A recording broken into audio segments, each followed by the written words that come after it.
Shalom, shalom bien-aimés. Nous sommes là aujourd'hui. Nous voulons partager avec vous une pensée. Nous sommes venus nous présenter, pas seulement nous présenter, mais vous présenter quelqu'un. Et c'est cet homme qui a fait que nous soyons là. Donc nous sommes là. Nous, c'est les pasteurs Papi de l'église Centre Missionnaire Pierre de Secours, situé sur l'avenue Bantantou 58, quartier 8, en face du terrain Bouddha, la direction Maquinette. Nous avions voulu commencer avec vous ce programme. Si nous pouvons commencer par la prière ensemble avec vous, prions. Seigneur, le Dieu des cieux, le Dieu des grâces, toi qui nous donnes ce matin, toi qui nous donnes ce programme, toi qui es fidèle, toi qui es le Dieu qui écoute la prière, toi qui es le Dieu des grâces, nous voici au-devant de toi. Nous, ou moi et mes frères qui me suivent, nous avons besoin de toi parce que sans toi, il n'y a rien. Nous ne venons pas nous présenter, mais nous sommes venus te présenter à ce peuple nombreux qui nous suivent. Laisse, Dieu, que ta présence soit permanente du début jusqu'à la fin et que le Saint-Esprit soit à l'œuvre au milieu de nous, dans le nom de Jésus. Amen. Amen. Une fois de plus, bonjour ou bonsoir selon l'heure que vous nous captez. Nous voulons commencer avec nous.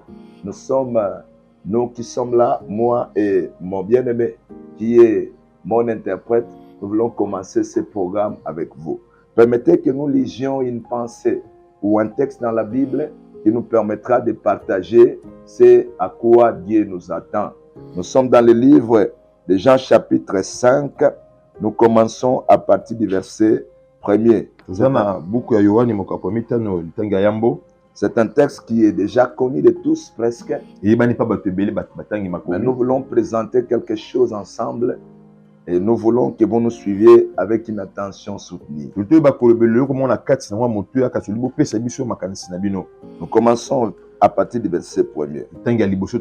Après cela, il y eut une fête des Juifs et Jésus monta à Jérusalem. Or, à Jérusalem, près de la porte des brebis, il y avait une piscine qui s'appelait en hébreu Bethesda et qui a 5 portiques. Sous ces portiques étaient couchés un grand nombre de malades, des aveugles, des boités, des paralytiques qui attendaient les mouvements de l'eau. Car un ange descendait de temps en temps dans la piscine et agitait l'eau. Et celui qui descendait le premier après que l'eau avait été agitée était guéri, quelle que soit sa maladie. Là se trouvait un homme malade depuis 38 ans. Jésus l'ayant vu couché et sachant qu'il était malade depuis longtemps, lui dit: veux-tu être guéri? Le malade lui répondit: je n'ai personne pour me jeter dans la piscine quand l'eau est agitée. Et dans la piscine quand l'eau est agitée. Et pendant que j'y vais, un autre descend avant moi. Lève-toi, lui dit Jésus. Prends ton lit et marche. Aussitôt cet homme fut guéri. Il prit son lit et marcha. Merci bien-aimé. Nous voulons partager avec nous une pensée. Nous trouvons ici à Jérusalem, il y avait une piscine appelée en hébreu Bethesda.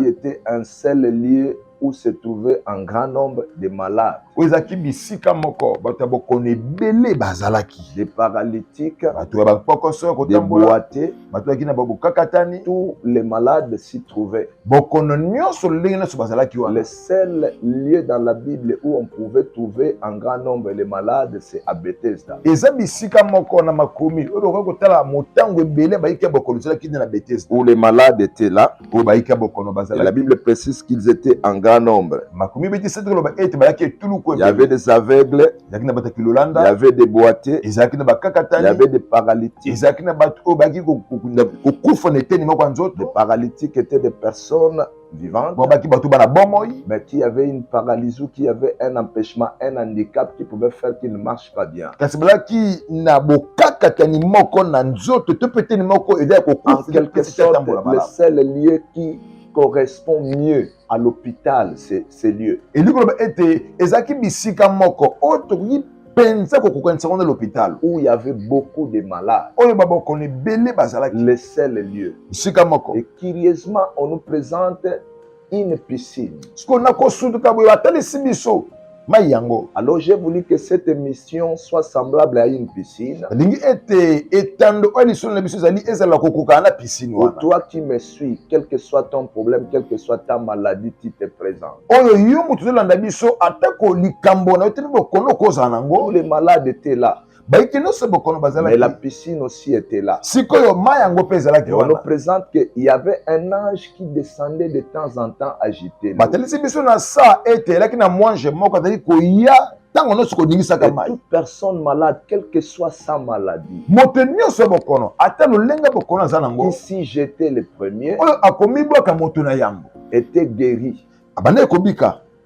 Ici j'étais le premier, oyo azalaki moto ya yambo était guéri. azalaki ya kobika. Alors ces jours-là, siko mokolo yango il y avait la présence non seulement de l'ange qui devait agiter l'eau, ezalaki kaka te na Alléluia. bozalisami ya mwange oyo esengelaki adingisa mai fungwa mais il y maola. avait aussi la présence de quelqu'un. ezalaki mpe na bozalisami ya moto Et songolo. cet homme-là s'appelle Jésus-Christ de Nazareth. très bien moto okomona yesu kristo ya nazareti. Il envoyait les anges venir agiter l'eau. landa azalaki kotinda mwange aya adingisa mai. Mais ce jour-là, l'ange était là. très bien mokolo yango mwange azalaki Mais lui-même aussi est venu. kasi ye moko mpe Le asepelaki ya ye. Dieu sous une forme humaine. yoka nzambe na Celui lolenge qui a bomoto porté la chair humaine ye alataki nsuni ya pour momoto sauver les hommes mpona kobikisa et bato. descendu à la piscine. akitaki kino Il était bisika ya à mai ezalaki côté de la piscine. alaki penepene nango. Et la Bible me dit en suivant, si vous avez bien suivi avec moi, makomi elobi na olandaka na saa soki bolandi na ngai au verset 6e. na nzela nango ya Au motoba verset 5, on dit il y avait un homme malade depuis 38 ans. na mituni balobi ete ezalaki na moto moko bokono mibu tuku misatu na Et mwambe. au verset 6e, on dit Jésus,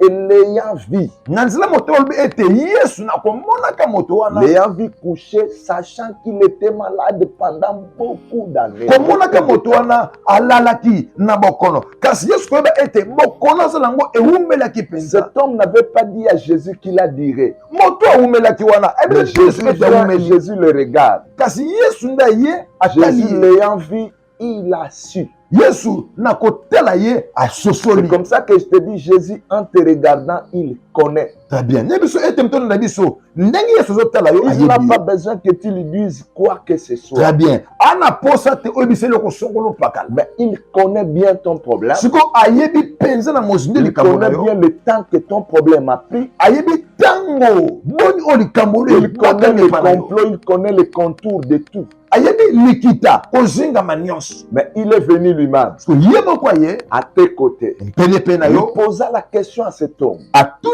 mokanga tene motuna C'était une question ironique. yoka ezalaki motuna moko bokomona ngo ndenge eza ya Parce que maseki cet homme pouvait répondre à Jésus. po moto okoki koyenele pa yesu Mais tu ne vois pas qu'autour de cette piscine, il n'y a que des malades. boni oza na bolema ozomona te ete Tu ne vois nzunga pas que nzunga mai ceux qui baki sont mokolo ici baza sont venus pour la guérison. ozoyeba te ete bato nyonso bai Mais pourquoi abekoalobi me poses-tu une telle question? question, une belle question. Jésus lui pose la question. Veux-tu être guéri? Ce matin, Jésus aussi te pose la question. Veux-tu être guéri? Veux-tu être solutionné? Veux-tu la paix? Veux-tu la quiétude? Veux-tu l'avancement?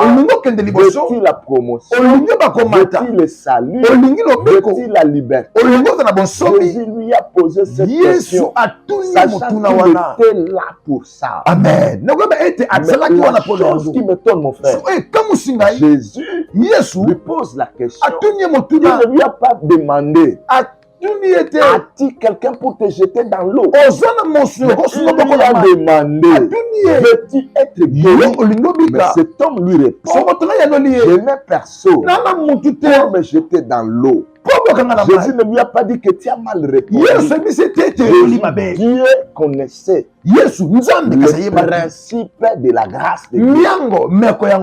Parce que en fait, la grâce de Dieu est la fonction ou la formule de Dieu pour sauver les gens. Cet homme se trouvait à Bethesda. Bethesda a plusieurs significations. La première signification de Bethesda, Bethesda signifie la maison des sources. Bethesda signifie aussi la maison de grâce ou la maison de pitié. Très bien. Donc c'est le seul lieu où les hommes ont pitié des gens. C'est la source de toutes choses. Où les gens, le paralytique pouvait marcher, où le boiteux pouvait marcher, les aveugles pouvaient voir, les malades pouvaient être guéris. La source de toutes choses. Aujourd'hui, Bethesda, c'est un homme. C'est Jésus-Christ. Amen. C'est lui qui donne tout. C'est lui qui sauve, c'est lui qui change, c'est lui qui pardonne les péchés, c'est lui qui couvre les yeux des aveugles, c'est lui qui peut changer la chose. C'est lui la maison de la grâce. Mais aujourd'hui, j'ai voulu partager en quelques lignes certains principes de la grâce. Le premier principe de la grâce, c'est cet homme qui nous donne ça. Jésus lui demande: veux-tu être guéri? Il répond: je n'ai personne pour me jeter dans l'eau. Cela veut dire la grâce de Dieu opère dans les relationnels. Tu ne peux rien avoir si tu ne connais pas les relationnels. Écoute-moi très bien. L'avenir de tout homme, le succès de tout homme, la gloire de tout homme, c'est tout dans ce que nous appelons la relation. Lorsque tu demandes l'argent à Dieu, Dieu te donnera un homme. Lorsque tu demandes la promotion, Dieu te donnera un homme. Lorsque tu veux être sauvé, Dieu enverra quelqu'un. Israël a besoin du salut. En Égypte, sous la domination pharaonique, Dieu a entendu: je vis, je suis descendu. Au lieu qu'il descende de l'image, il va envoyer un homme. Ce matin, Dieu m'envoie. Amen. Peu importe ton problème, trouve solution. Donc en fait, la relation, c'est le principe moteur, la mission de la main de Dieu. Dieu agit dans les relations. Celui qui sait entretenir les relations, il va dans la vie. Il ne faut pas seulement créer des relations, mais il faut aussi savoir les entretenir. Et si cet homme veut nous dire que tu n'iras nulle part si tu n'as personne. Je vais dire aussi à quelqu'un, si tu n'as personne, Jésus-Christ est là. Amen. Il est venu aider les gens. Il est venu aider les gens qui ont fait un sans avoir quelqu'un pour le jeter dans l'eau. Il est celui qui vient, qui ne te jette pas dans l'eau. Mais tu te retrouves avec lui et tu es guéri. Ce matin, sans qu'il n'y reçoit la guérison à ta maladie, sans le médicament, reçoit la guérison, sans la solution, eya na bomoto soit la solution yamba eya no ya sans le nzambe mouvement de kozanga boningani ya l'homme, mutu soit la solution yamba de Dieu. eya no ya Si tu nzambe me crois, tu me dis amen. soko ndimi bete maboko bisika eza pe tombola nzambe makambo ekomela yo na kombo na Alors Yesu les relations boyokani fonctionnent esalaka de trois manières. ndenge Nous misatu sommes en relation chamato avec tozana le boyokani supérieur. na bato Tu peux baliki aussi biso être en relation chamato imala avec mokonza les mpe na amis boyokani et na bato les oyo égaux. bozana bao baninga Comme aussi tu peux être en relation okonza mpe na boyokani avec les na inférieurs. bato baza La kokita na se relation na yo avec les supérieurs boyoki na bato baleki elle est yo dangereuse. eza mpenza Il faut faire kokeba attention lorsque tu es en relation avec les esengeli supérieurs. kosala C'est angele comme soki ça na boyokani na bato Dieu, baleki Dieu, yo le grand Dieu. nde nzambe Lorsque tu es monene en relation avec lui, tozala boyokani na fais nzambe attention. keba Parce qu'il ne peut pas être avec toi mpona sans akozala que na vous yo vous te conveniez. kozanga bino Et la boyokana Bible dira, akomi celui elobi qui est à table avec les grands moto ana doit mimesa ya faire bato bakomela attention à ce esengeli qui est akeba devant lui. na biloko eza liboso na ye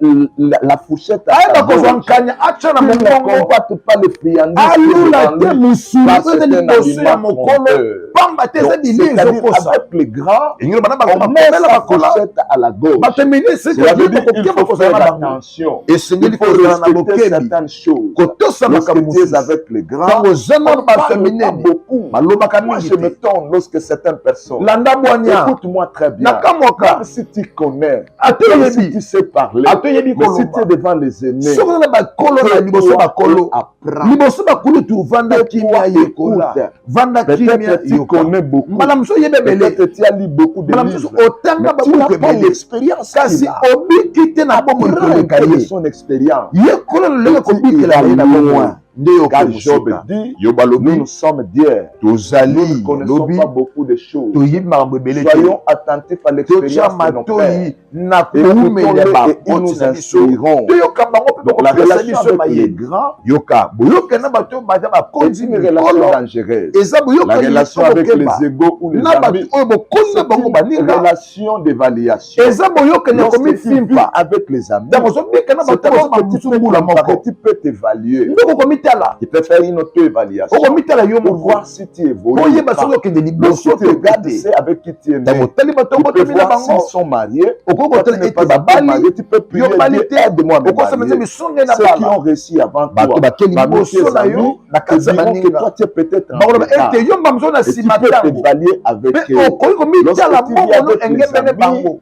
il faut ntango oza bien na les baninga observer esika otala et bango voir malamu aussi ta vie. omimona mpe La bomoi na troisième yo relation, boyoka na c'est la misato relation avec les inférieurs. boyokani C'est na une bato baza na se na relation yo d'investissement. eza boyokani ya koyeba kosala Avec les mosala inférieurs, peut-être tu n'as rien. très bien na bato oyo bana se na yo mba mosusu eza Peut-être na tu ne eloko gagnes te rien. mba mosusu epa na bango kozwa eloko te Peut-être matériellement tu n'as rien. mbala mosusu na lolenge ya kozala yo nde Mais opesaka c'est une bango relation d'investissement. kasi yango ezali Tu vas boyokani oyo investir ozolona pour ozolona demain. na kati bango mpo na Donc, on lobi n'investit pas pour aujourd'hui. balonaka te mpo na On lelo investit pour demain. balonaka mpo na C'est comme mikolo ça ekoya que Jonathan, nde yonatan fils du roi, mon fils, mwana ya il nkumu était fils de Saïd. très bien aki mwana saulo Il était héritier du trône. aki mosangoli ya Mais kiti il a bokonzi préféré faire alliance avec un so inférieur aseple ke sala boyokani na qu'il moto na se appela na ye ami. abengi Il s'est moninga allié à quelqu'un du bayokani nom de David. na kombo ya dawidi C'est absurde. eza pena nkamwa C'est toi héritier. boni boni C'est yo toi. mosangoli mwana ya nkumu Tu es héritier du trône. wa mosangoli Tu ya vas accepter mbembe de devenir ami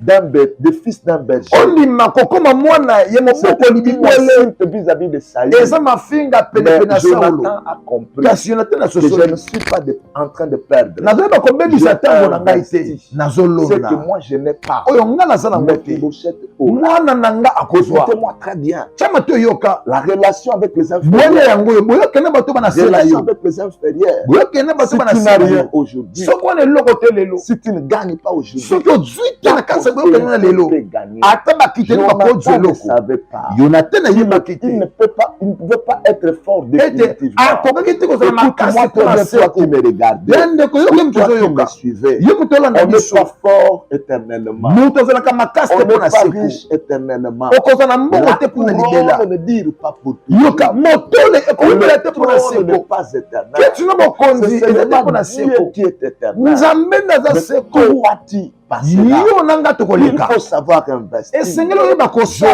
Jonathan savait. Jonathan na Je yeba suis ki. prince. Naza mwana Mais je ne nkumu. suis pas Kasi éternel. naza te pona Un jour seko. ma postérité Mokolo moko peut batute na manquer. ngai bakozanga. Il arrivera un jour. Ekokomaka na Il ntongo était moko. arrivé un jour. Ekomaka na Jonathan ntongo moko. n'était plus. Jonathan Mais naza l'alliance de David kasi avec boyokene na Jonathan Dawidi avait crié. Et c'est egangaka comme ça que Mephibosheth, nde Mephibosheth sans prière, kozanga sans losambo jeûne, akili te sans quoi que amen ce soit, asali eloko il te était en forêt. landa azalaki na Lodeba. zamba kuna na Mais soli na lodeba l'investissement de son sikoyo père, botongi boloni lui ya a tata na ye sauvé. ebikisa Je ye proclame et je déclare. natateli likolo na ye ozolanda biso Père a fait nyonso ya malamu tata na asala tous les moissons au nom de Jésus. ozobuka yango na kombo na yesu Que tes amen parents ont nyonso ya semé. malamu aboti na balona Toi-tu les yo moissonneras. ozozwa Et je yango décrète et je déclare enateli na ntina tout ce bisika que koloba tu fais de bien nyonso ya malamu yo osala tes lelo enfants le amen moissonneront. bana no Les bakobuka enfants de yango tes enfants le bana ya bana no moissonneront. bakobuka La yango prière que tu fais losambo osala le lelo jeûne que tu